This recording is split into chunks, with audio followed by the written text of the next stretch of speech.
aí, pessoal? Tava com saudade de mim? Duvido que estava, mas eu estava com saudade de estar aqui presente no PodMe, afastado um pouco, porém nos bastidores sempre por dentro de tudo. Estamos aqui para mais um podcast, e esse podcast é um podcast um pouco mais especial. Então, seja bem-vindo. Meu nome é Gerson Brandão, muitos conhecem, mas para aqueles que não conhecem, está aí. Hoje a gente vai conversar um pouco sobre um assunto que gera muitas dúvidas entre artistas, produtores culturais, coletivos, e o tema é burocracia na cultura. Muita gente deve estar se perguntando: pô, Jéssica, por que do nada você volta o podcast e traz uma temática tão complexa, dificultadora dos coletivos, daqueles que produzem cultura e fazem a cultura do nosso estado e também do nosso município no Brasil? E hoje, para falar sobre isso, né, a gente traz uma pessoa que eu posso dizer que tenha maturidade, que tenha autoridade, porque tudo que ela faz, me desculpa, mas tudo que ela faz com excelência, e por isso que hoje ela está aqui para trazer um pouco dessa informação para nós. Mas antes, não deixe de fazer os nossos 3 Cs: curtir, comentar e compartilhar essa entrevista. Se você estiver assistindo esse episódio dali, né, às vezes no recorte, no Instagram, no TikTok, no Shorts, não esqueça, o link da entrevista completa está aqui, ó, na bio, ou está aqui na descrição, enfim, aonde, mas não deixe de assistir essa entrevista completa. Nada mais, nada menos, para a gente ir direto ao ponto, eu sempre falo isso, né? Mas para a gente ir direto ao ponto, Sara Lia, e vai tirar algumas das nossas, como posso dizer, tirar algumas das nossas dúvidas sobre esse tema tão importante que é referente à burocracia. Fica bem-vinda, Sara. Fique à vontade e a câmera, o microfone é todo seu. É um prazer estar aqui. Café, prosa, pode vir. Só faltou o café. Eu quero agradecer aqui a oportunidade, quero também agradecer aos espectadores do PodBee, aos ouvintes do PodBee, pela audiência que dá ao PodBee e pela importância que dá aos assuntos que são relacionados à nossa cidade, seja cultura, seja arte, seja educação, seja saúde, seja política pública, em qualquer dessas áreas e outras. É muito importante a participação do anchietense, das pessoas que estão ao nosso redor, Piúma, Guarapari, até Marataízes, né? Porque a gente faz parte de um grande coletivo aqui do sul do estado, é importante essa dinâmica de participação. E aí nós viemos falar hoje, o assunto parece assim estranho, esquisito e indigesto, que é a burocracia, mas nós viemos falar sobre a importância da visibilidade, a importância da participação. E aí a gente precisa falar sobre a importância da formalização. A Sara entrou em contato com a gente, né, aqui para você trazer essa temática importante para o tema. E hoje a gente, né, vive um momento importante para a cultura no município, correto? Que é a eleição, né, do Conselho Municipal de Cultura. E para isso, né, agora eu vou contextualizar, por isso que a gente está trazendo, né, a Sara aqui, para entender o processo, entender porquê de documentação, entender como fazer uma leitura correta de um edital, né, e com isso abrir novas oportunidades, né, para coletivos, produtores culturais. E eu posso até dizer, Vinícius, que está aqui do meu lado aqui, né, para nós, empresas que também somos parceiros dos produtores, dos coletivos, dos grupos que de vez em quando a gente executa algum serviço de projeto, e para nós também é importante, entender esses processos para que a gente também possa ajudar eles. Então, para isso, fique à vontade aí para agora. Vamos começar sobre a importância de um conselho municipal.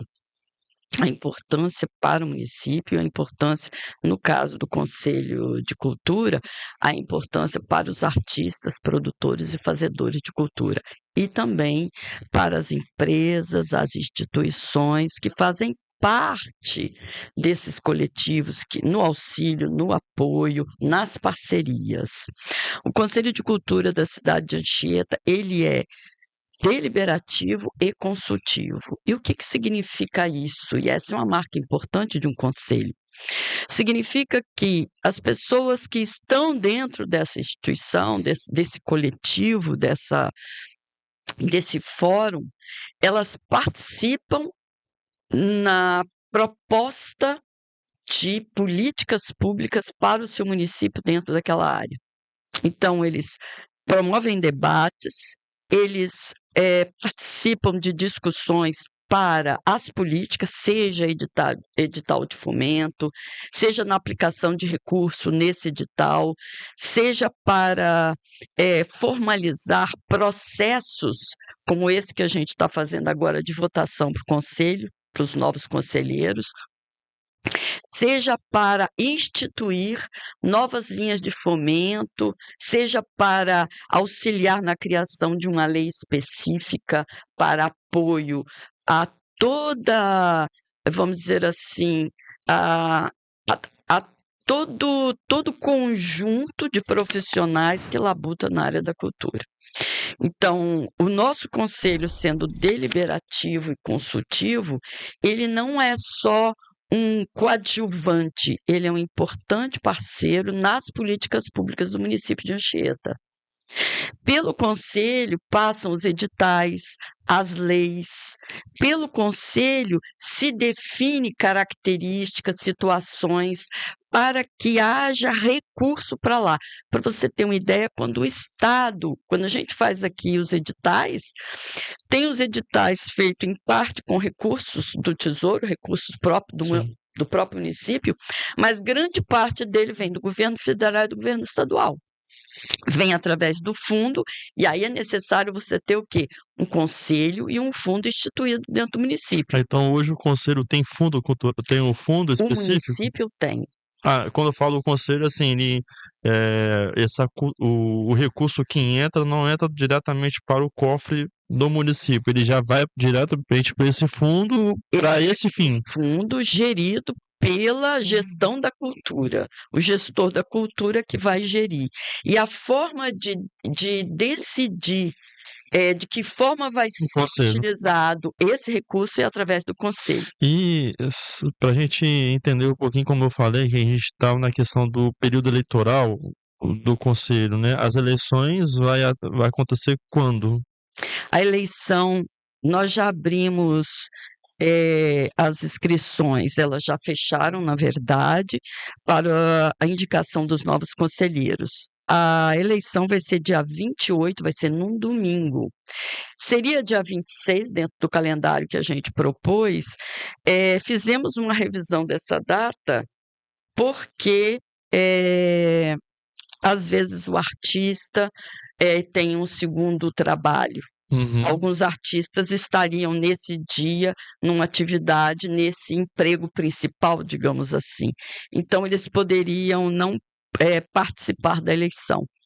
E a eleição, ela exige que, processo eleitoral, os critérios exigem que tanto o titular quanto o suplente estejam presencialmente no dia da eleição concorrendo. A pessoa do conselheiro, o indicador. O indicado, Isso. titular e suplente tem que estar lá no dia.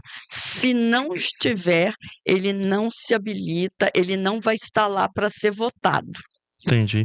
E Sara, só para a gente entender, você consegue trazer para a gente números referentes a quantos grupos culturais, coletivos e produtores culturais aqui a gente tem em Anchieta? Oficialmente, não sei. Eu vou dizer para você que eu não gosto da palavra alarmante, mas eu vou usar para que o olho do espectador se abra, para que a rotina do espectador se abre principalmente se ele participa como um produtor, como um artista local. É impressionante o número. Eu posso dizer que é expressivo.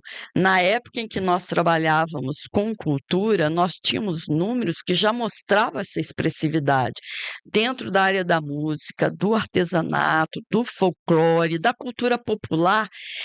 É muito grande o número de fazedores de cultura. Quando nós fizemos um desfile dos fazedores de cultura, nós levamos 300 pessoas e elas não estavam todas representadas. Foi quem decidiu sair de casa para mostrar o rosto. Por quê? Porque nós queríamos uma forma de mostrar ao próprio anchieta-ense, mostrar ao comércio, mostrar à própria administração quantas pessoas circulavam ao redor da cultura. Né, que vivem, labutam e trabalham com a cultura, mantém a nossa cultura viva. Então nós fizemos um desfile pela cidade que saía, andava pelo centro todinho, chegava no centro e fazia evoluções, trazia cor, arte para o centro da cidade, mas principalmente para mostrar o número de pessoas que orbitam ao redor da cultura, porque a pessoa acha que é 1, 2 ou 3. Nós tínhamos 300 pessoas ou um pouquinho a mais. E aí, Então nós estamos falando de 10, 15 anos atrás. Quantos teriam agora? Porque isso não decresceu. Se você conversar com a gerência de cultura, você vai ver que o número ampliou na capoeira, no artesanato, até no teatro. Porque quando as pessoas dizem só tem um grupo de teatro, tinham 5. Eles foram abandonando. Por quê? Porque às vezes é difícil se formalizar. Porque a informalidade faz você acreditar que você vai conseguir trabalhar nessa área de uma forma mais profissional. Isso não acontece.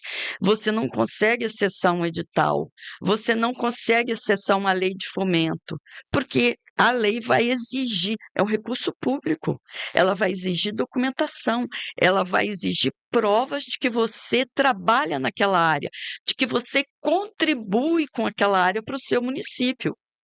Se você não tem como comprovar isso, você não está habilitado a ser o titular de um projeto num edital do estado, num edital federal, num edital municipal.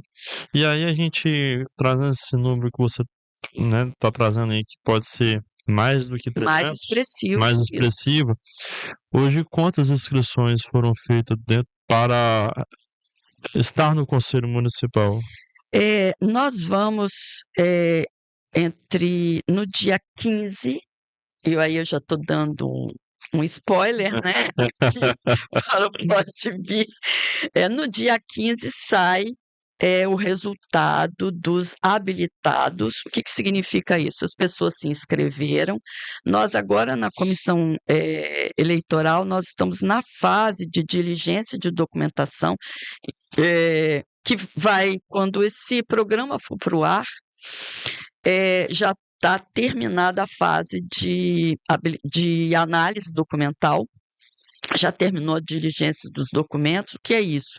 A gente olhou a documentação e percebeu que alguns documentos havia a carência de mais informação para a gente poder olhar essa documentação, então a gente pediu a essas pessoas para entregar essas informações para a gente poder fechar a análise documental.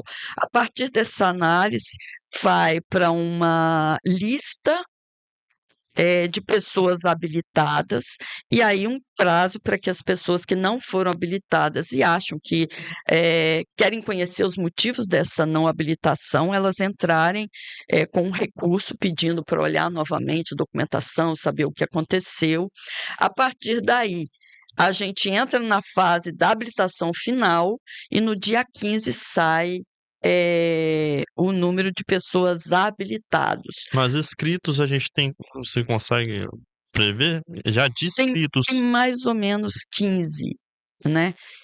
Entre instituições e coletivos, É né? porque vale ressaltar que são 15, mas não porque são 15 inscritos, de, às vezes parece um número pequeno. Eu acredito que também seja. Entre 13 e 15 é um número. Você está certo, Gerson. Vamos colocar assim: é um número pequeno.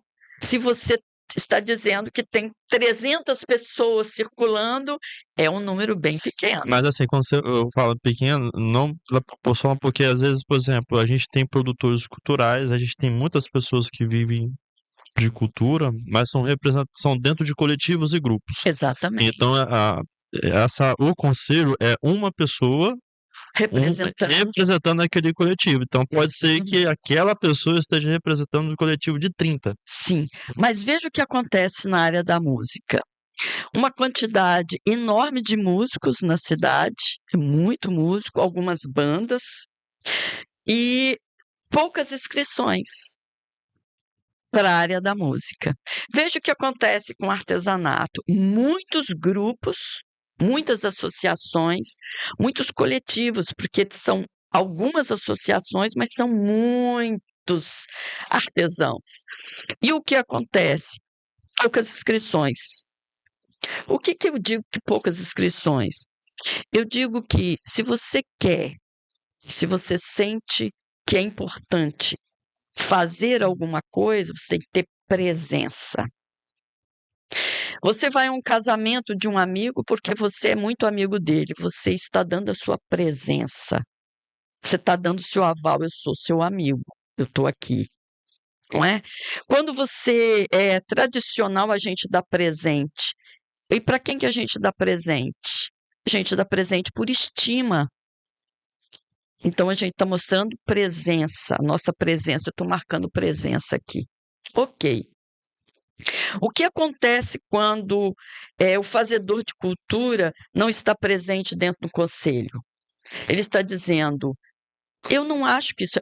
A minha leitura é: eu não acho que isso é muito importante. Eu tenho tanta coisa para fazer, para ficar indo às reuniões.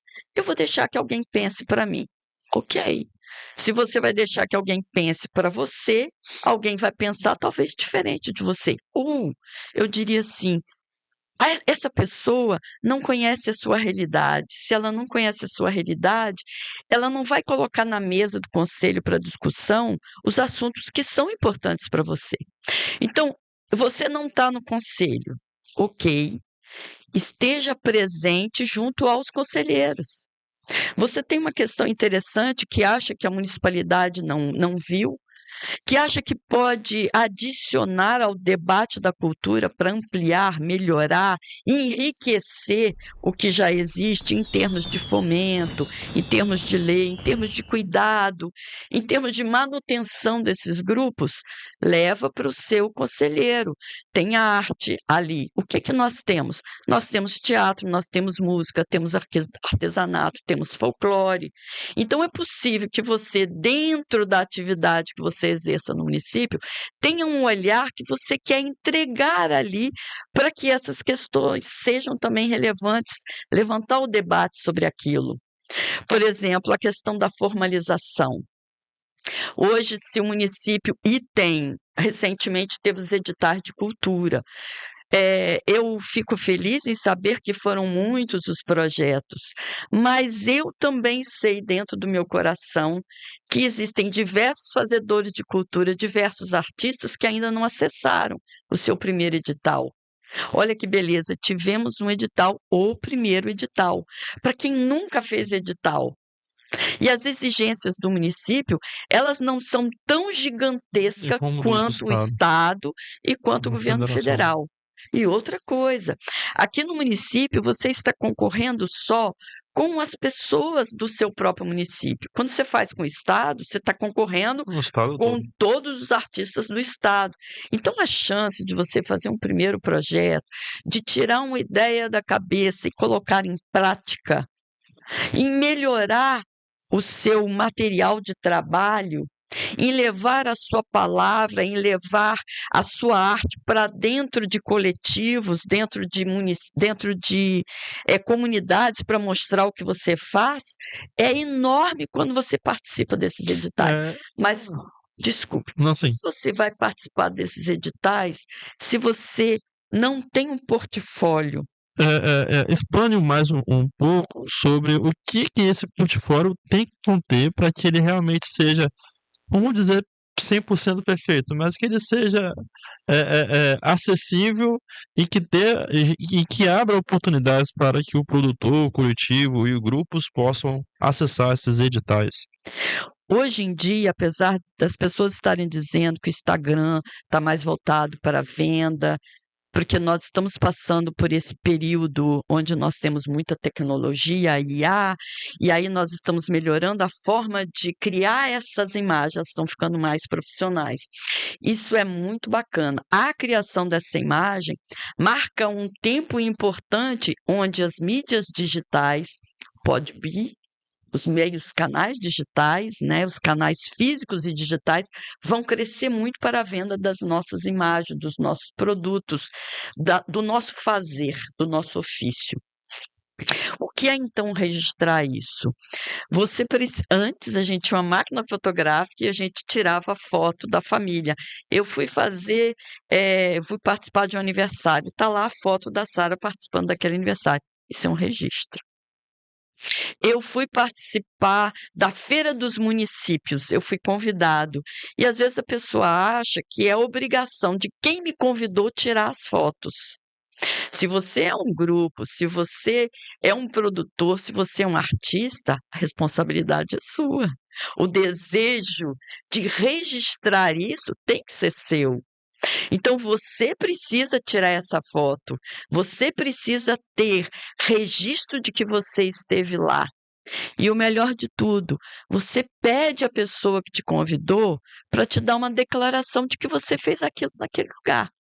Essas são as provas que você tem quando você precisa mostrar um portfólio. Porque as pessoas compreendem, para responder a sua pergunta, portfólio e currículo. Currículo é aquele texto onde você dá cronologicamente a ideia do que você fez, quando que você fez. Participei de um evento no dia tal, em tal lugar, o evento se chamava tal. Participei de uma feira, eu apresentei um espetáculo em tal lugar, no dia tal. Eu apresentei a minha música, um show em tal lugar, assim, naquele dia, naquela hora. Então, é um relato textual e cronológico do que você fez. No entanto, eu poderia dizer assim: eu fiz um espetáculo de teatro em Amsterdã. Participou do meu grupo de teatro, esteve aqui comigo, Zélia Duncan. Você pode dizer, mas você tem que comprovar. Então, o seu clipe é a comprovação daquelas atividades que você disse que fez. O seu clipping é o clipping imagético. Ela tem ali não só a fotografia, e aí uma dica de ouro para quem está fazendo o clipping. Uma artesã, uma amiga, me perguntou: eu posso utilizar as minhas fotos como clipping? Eu disse sim, é ótimo utilizar as suas fotos como clipping. No entanto, você precisa ter a foto, mas marcar essa foto de forma pública. Então, o ideal é que essa foto tenha ido para o seu Facebook, para o seu Instagram, para algum lugar que tenha sido público. Porque se você guardou essa foto para você e um dia te pergunto, desde quando você tem a Podbe? Aí você mostra a foto que você tirou aqui com o Vini e com a gente no dia que vocês inauguraram. Isso não é público. Isso pode ter sido criado pela IA. Gerson, teve uma pessoa que esteve no conselho certa vez, estava na audiência, né, estava assistindo, pediu a palavra, então se colocou da seguinte forma, questionando a validade de alguns grupos estarem dentro do conselho. E ele dizia assim, que parecia a ele que era um favoritismo. Eu acho que eu nunca fiquei tão danada. Quem me conhece sabe que eu sou uma pessoa bem zen. Não é, Vini? Eu sou uma pessoa bem zen. Mas não mexe com o que é sagrado para mim, não. Não mexe, não. E essa pessoa mexeu no que para mim é mais sagrado. Achar que no município de Anchieta nós não somos. Que nós somos um grupo de pessoas que passa a mão na cabeça dos amigos, que ocupa espaço só quem é amigo do rei. Eu odeio isso. Você sabe por quê? Nosso município é rico em arte, é rico em cultura, é rico em competência, é rico em profissional que tem competência. Vocês não estão aqui porque vocês são amigos do rei. Vocês estão aqui porque vocês têm um sonho, porque vocês cresceram com esse sonho, com essa vontade. Eu vi um Vini que gostava de fazer. Ele nunca se meteu em cultura, não gostava, porque a área dele era vídeo. Tio, estava virando para lá. Eu vi um homem se transformar quando ele começou a trabalhar com cultura, quando vocês fizeram um primeiro trabalho que falava sobre a cultura. Vocês registraram no documentário coisas que são importantes para nós. A nossa arte, o nosso folclore, os fazedores de cultura daqui. Vini ficou apaixonado por isso e tomou gosto no DNA dele. E isso modifica a forma como você pensa na cidade e nos profissionais daqui. Então, uma pessoa que nem é daqui, que não conhece a cultura do lugar, a riqueza do nosso povo, vir dizer para mim que ali tinha um grupo de pessoas que podia ser, digamos assim, amigo do rei. Eu olhei para aquela criatura, deixei ele falar, depois eu pedi a palavra e disse assim: olha, o senhor está vindo de longe e a pergunta que eu gostaria de fazer é: o senhor está aqui na nossa cidade, ainda conhece pouco dela. Então, eu acho relevante, ao invés do senhor falar da gente, da cultura daqui, das pessoas que estão nesse conselho, fale das suas colaborações na sua cidade. Fale o que foi relevante, o que o senhor fez lá. Porque é muito comum uma pessoa morar fora da nossa cidade, não deu contribuição nenhuma lá, porque lá ele é mais um número de CPF, apenas mais um número. Ele vem para a nossa cidade, uma cidade acolhedora, amável, gentil, rica em folclore, rica em arte, rica em profissional competente. E aí fica falando que aqui não tem porque ele veio de uma cidade que é maior. Me poupe! Poupe! Qual é a sua contribuição? Coloque o seu portfólio, não o seu currículo. O seu currículo, eu posso fazer um currículo para vocês maravilhoso, dizendo que vocês fizeram, entrevistaram e foram. Cadê as comprovações? Comprovação pública. Não é a foto que você tirou lá com seu amigo abraçado. Eu, como artista, já vi pessoas que abraçam um artista e tiram a selfie. O que isso representa? Representa que você esteve num show e conseguiu tirar uma foto com ele. Significa que você o conhece? Significa que você participou da vida dele? Significa que você é relevante dentro da carreira dele? Me poupe, isso é coisa instagramável. Isso não é real. Então, quando você me fala de portfólio, está dizendo assim: eu tenho um currículo que está escrito ali o que eu fiz. E eu tenho um clipping ou um portfólio que é um grupo de fotos, imagens, links para vídeo que você publicou em algum lugar e que você pode comprovar que você fez aquela atividade, que você esteve naquele lugar, e isso mostra a sua relevância, isso mostra a sua trajetória, isso mostra o seu esforço e a continuidade do seu trabalho. O que é preferência? Ou não existe preferência? Deixar esses registros no Instagram, no Facebook, ou também ter um site profissional para que esse registro possa ser seu de fato. Existe uma preferência na hora de falar de documentação ou não existe uma preferência? Você, Não, no Instagram é válido, mas se o site tiver, também é válido e tem um ponto a mais. Quando nós estamos falando de documentação, o artista documentado, ele tem acesso a editais, ele tem acesso a recursos para fazer o sonho dele virar uma realidade, para mostrar o trabalho dele, ser visto por outras pessoas, ser mais contratado, ser reconhecido, ter relevância, e não é importância, é relevância, para habitar novamente esses espaços. Muito bem. Quando nós estamos falando sobre isso, nós estamos falando sobre a necessidade de ter ferramentas. O Instagram, o YouTube, ela não precisa que eu pague para fazer isso. Então, quando os grupos começam, quando os artistas começam, essas plataformas de redes sociais são as opções mais viáveis para você ter o registro do seu trabalho. Hoje em dia é muito comum em todos os editais se pedir link das suas redes sociais, porque é ali que o examinador do seu projeto vai ver a qualidade, a consistência do seu trabalho. Porque tem gente que tem 40 anos de instituição no município, num município, mas nunca fez nada, nunca saiu daquilo, apenas de ter um CNPJ. É importante ter um site? Muito importante. Uma das coisas mais importantes para um artista, para um profissional. Um site é um espaço público e hoje, com as possibilidades, a tecnologia permitindo você criar imagens e colocando você em cenários onde você realmente nunca esteve.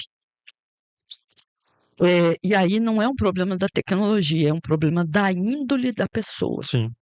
A tecnologia está ali a serviço.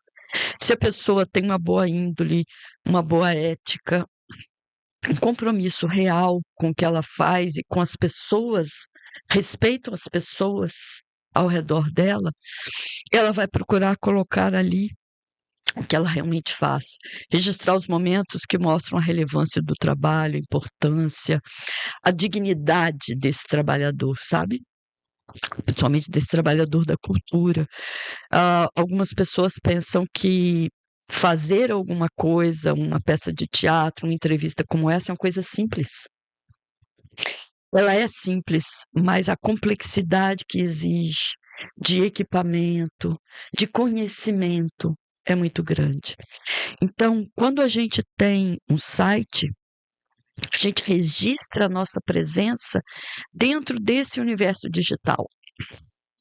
A forma de fazer o site ajuda a destacar quem nós somos e as nossas ações. Nós não fazemos o site para competir com outras pessoas, mas para registrar quem nós somos, para guardar essa memória. Os sites são hoje os antigos livros de fotografia que a gente tinha, que mostrava uma criança nascendo, uma criança crescendo, o primeiro passo dela, a primeira vez que ela disse mamãe ou papai, o primeiro ano de vida dela, quando ela começou a andar. Isso a gente tinha álbuns. Hoje a gente tem isso, na presença digital, a gente tem essa história guardada num site. O seu site te dá consistência, credibilidade, te dá força para você participar de editais. Você pode colocar ali, e muito importante, você quando tem a sua memória colocada ali, você é dona daquele espaço. Porque uma das dificuldades de alguns produtores culturais é exatamente como você falou, né? Ter acesso a essas ferramentas que são pagas, né? Porque a gente sabe que o espaço de um site você compra, Sim, né? Você não é dono daquele espaço, né? Porque você compra uma hospedagem que seria um aluguel. você é dono de todo o conteúdo. Mas você é dono de todo o conteúdo que está ali presente, né? E tem uma questão que a gente fala também, que é a questão do Instagram. A gente sabe que o Instagram, você é dono do conteúdo, em tese você não é dono do espaço. Se acontece, né, de você perder aquele Aquela aquele conta. perfil aquela conta, ou Mark Zuckerberg fala assim, quero saber do Instagram, não. Derruba o Instagram, uma coisa que não vai acontecer, Sua memória mas foi embora. sua memória foi embora. O site não, ainda você tem, mesmo você não sendo dono 100% daquele espaço, né? Porque, como eu falei, é uma hospedagem paga, mas é de propriedade sua, ali vai seu CPF, ali vai o seu CNPJ, né? Tem o seu registro, tem o seu backup feito ali dentro da sua hospedagem do site. É, dificilmente sofre ações de terceiros. Só se for um ataque de um hack, um vírus, enfim. Você tem melhor controle, né? E você tem um controle melhor, Sim. exatamente, você tem um controle melhor. Mas você tocou no assunto, Sara, edital. Hoje você falou, né, que o conselho, ele é uma espécie de câmara, onde tem ali pessoas que representam os seus, né, A área seus da sua atuação. grupos e as suas áreas de atuações, Sim. folclore, dança, não. Dentro desse conselho, existe uma possibilidade, uma provocação, ou não sei se funciona isso. Você fala que é o conselho consultivo e deliberativo. Sim. Por ser um conselho consultivo, existe um braço onde conselheiros ou uma parte desse conselho ajude aquele produtor que não tem experiência, que ainda não se profissionalizou, ou tem algum tipo de dificuldade, porque pode ser um excelente profissional, né? Ou um excelente produtor de cultura. Porém, ainda tem dificuldade na leitura de um edital. Porque a gente sabe que o edital, eu já participei de alguns, Vinícius também já participou, eu já ajudei um ou outro produtor, tem várias pegadinhas. Sim. Existe essa porta, esse braço dentro do conselho, onde pequenos produtores possam estar consultando editais ou entendendo melhor como que funciona aquele edital em particular? Eu agradeço pela pergunta, porque dá a oportunidade da gente ampliar até o debate sobre a atuação do conselho, né, a importância. São 2 aspectos: a importância do conselho por ser deliberativo e consultivo, e a importância de quem está no conselho. Você imagina você conduzir para o conselho uma pessoa sem informação nenhuma a respeito da área, porque algumas pessoas querem estar no conselho, mas elas querem estar no conselho quando elas estão lá, que tipo de benefício Eu vou ela ter. pode trazer? Porque ela precisa ter informação sobre a área onde ela atua. É bom que ela tenha informação. Quando você tem na sua comunidade uma pessoa mais velha que é sábia, você vai procurar essa pessoa para poder pegar a informação, para pegar a história. Você não procura uma pessoa que não tem sapiência, que só fala mal dos outros e tudo que está ali é para fazer crítica. Por que que eu vou procurar uma pessoa que quer criticar? Eu mesmo tenho as minhas críticas para fazer. Eu quero alguém que possa somar e me entregar informação, me entregar conhecimento para que eu possa escalar outros degraus na minha profissão, na minha área, para eu me torne alguém que tenha ferramentas úteis para contribuir, porque eu penso que o ser humano está aqui para essa contribuição. Ora, se você tem um conselheiro que não tem como te entregar ferramentas, que não tem como trazer um debate para, inclusive, ajudar os outros, você colocou lá um conselheiro que não vai levar a arte e a cultura a lugar nenhum. Vai estagnar. Por que que vai estagnar? Porque o conselho, os conselheiros, aqueles indivíduos, eles não representam só grupos. Eles estão ali com legados. E é isso que precisa ter no conselho. Legado. Eu penso assim. Deixa eu fazer uma interpretação livre do Uhum. que eu acho que seja uma pegadinha ou não. Pegadinha no sentido de que tem alguma coisa que tá ali para criar uma confusão, quando a gente diz assim, essa pergunta, eu fui fazer uma prova e ali tinha uma pegadinha, porque te leva a pensar um pouco mais profundo. Toda pegadinha exige que você aprofunde o pensamento, senão você fica naquele pensamento superficial, onde inclusive é um critério, a superficialidade é um critério para você cancelar pessoas, né? Porque eu não gostei do jeito, não gostei da forma que você falou, então nem se aprofunda nas suas ideias, nas suas contribuições, já vai cancelando e jogando fora alguma coisa que tem valor, né? Então, a pegadinha, eu acho, para mim, para minha caminhada dentro do Herigitiba, é sempre uma forma de você aprofundar o seu olhar sobre uma pergunta, para você não ficar na superfície da resposta dessa pergunta.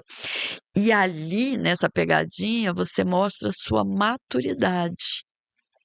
Porque você vai ter pessoas que vão responder isso de uma forma mais superficial. Não há nenhum demérito nas respostas. Eu não estou dizendo que quem não consegue se aprofundar é menos relevante. As pessoas me perguntam por que foi a sua pergunta da burocratização lá no início da nossa conversa, né? Por que burocratizar? Isso não é burocracia.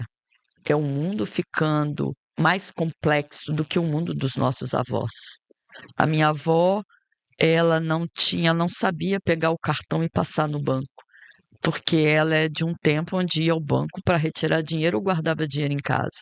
Nós estamos num mundo que fica complexo, dinâmico e se transforma a cada momento. Então, nós temos que nos preparar para esse mundo, para as complexidades desse mundo. E o burocrático, ele não é um empecilho para você fazer coisas. Ele é um chefe de fase exigente. Quem é gamer sabe que você começa a fase com poucas habilidades, o personagem tem pouca habilidade. Na medida que vai avançando, na medida que vai vencendo desafios, ele vai ampliando a capacidade dele como lutador dentro daquele game, até chegar ao chefe de fase. O que o chefe de fase faz? O que o chefe de fase faz? Ele testa todas as suas habilidades. E você só passa para o próximo nível se você mostrar que você tem essas habilidades. Isso é um game, isso é tirado da vida real também.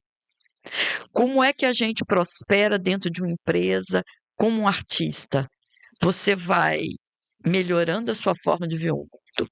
Você começa com as ferramentas gratuitas, porque às vezes você não tem robustez, não tem recurso para poder investir ali, você tem que investir em outras coisas dentro da sua própria formação. Quando você começa a vender o seu trabalho, quando você começa a ser mais conhecido e remunerado, você começa a comprar equipamentos melhores. Então você sai dessa informalidade, você já tem um site, porque você pode pagar um desenvolvimento de um site, você compra um espaço. Esse espaço, apesar de não ser seu, eu faço uma analogia como um apartamento e uma casa própria. Quem vive em apartamento é dono da fração ideal daquele imóvel. Não é dono do prédio, mas é dono daquele imóvel. Ele pode vender, mas ele não pode carregar com ele, porque ele pertence ao prédio. Já a sua casa, você é dono da sua casa, daquele imóvel, que você também não é dono, porque é da municipalidade. Você paga, inclusive, um PTU por causa disso, né? Você paga quando você vende, você paga a transmissão desse imóvel. Então, meus amigos, nós não somos donos de nada. Tudo aqui está por empréstimo. Porque quando você sair dessa vida, você não vai carregar. Dono seria se nós pudéssemos carregar. Sim. Se nós não carregamos, não somos donos. Tudo nosso nessa vida é empréstimo. A única coisa que você carrega é seu conhecimento e as suas habilidades desenvolvidas. Então, quando nós estamos crescendo nessa vida, seja na área da arte, seja em qualquer área, a gente vai ficando robusto. E aí a gente tem caminhada, conhecimento e contribuições valiosas para fazer. Dentro do Conselho de Cultura tem pessoas valiosas, que têm uma caminhada bonita, que têm relevância dentro do município. Nós temos uma gestão de cultura que é sensível, nós já temos uma gestão que olha para as coisas que estão acontecendo através dos seus conselhos. Então, nós precisamos que nessa transição nós tenhamos pessoas que possam contribuir. E na medida que nós vamos contribuindo, vamos vendo as dificuldades das pessoas que estão atuando naquela área, na área das artes, na área da cultura popular, patrimônio, importantíssima presença dentro do nosso município. O nosso patrimônio cultural, artístico, arquitetônico, histórico, isso precisa de preservação, isso precisa de cuidado, e o lugar para colocar esse olhar e falar dessa importância é dentro do conselho. Né? Nós vamos ter agora a reforma da Casa da Cultura. Isso é ação do Conselho junto com a gestão da cultura, para que nós tenhamos resguardado esse imóvel que já estava precisando dessa reforma. Essa é a importância do Conselho, de manter as tradições, de manter a nossa cultura, de falar sobre a necessidade de apoiar o fazedor de cultura, de trazer pessoas que possam dar cursos aqui para melhorar a forma de entender um edital, para ampliar a capacidade dessas pessoas de não ficarem só no município, de se organizarem, se formalizarem, porque na medida em que você se formaliza, você acessa recursos fora. Você consegue fazer um edital no estado que tem muito mais recursos do que o município para distribuir. Você consegue fazer um edital no governo federal que tem muito mais recursos para contribuir. O meu grupo de teatro faz isso. Meu grupo já tem 33 anos. Nosso grupo, desde 2008, está caminhando nesse amadurecimento. E nós somos o grupo hoje, um dos grupos mais relevantes na área. Sabe por quê? Nós defendemos a cultura que está aqui. Nós levamos essa cultura para fora, circulamos, somos o grupo que mais circula no estado. Somos o grupo mais premiado por causa da forma como nós olhamos o nosso trabalho, com responsabilidade, aprendendo a nos formalizar, tendo uma presença digital, tendo um site, tendo uma presença nas mídias sociais, contratando profissionais para fazer esse trabalho, porque a gente começa fazendo. Depois a gente vai ficando robusto, a gente tem que delegar isso para pessoas que são comprometidas com isso, na área digital, presença digital, na diagramação de um folder, para ficar bonito, para falar como a gente é maduro, como a gente está crescendo, para ter presença, respeito, relevância no meio de outros artistas. É o que eu desejo para esse conselho, que pessoas relevantes, com boa trajetória, com qualidade de ética, qualidade pessoal, esteja presente para colaborar com a gestão da cultura, para que a gente tenha cada vez mais força, presença dentro do nosso município, que a cultura fique bonita, seja visível, para que ela se fortaleça. Porque o que está na nossa frente para o futuro é um mundo cada vez mais digital, é um mundo cada vez mais rápido, é um mundo que está se transformando. E se nós não o nosso município já tem semáforos, porque já está difícil você passar de uma rua para outra. E ele vai ficar cada vez mais encantador, mais acolhedor, mais desenvolvido.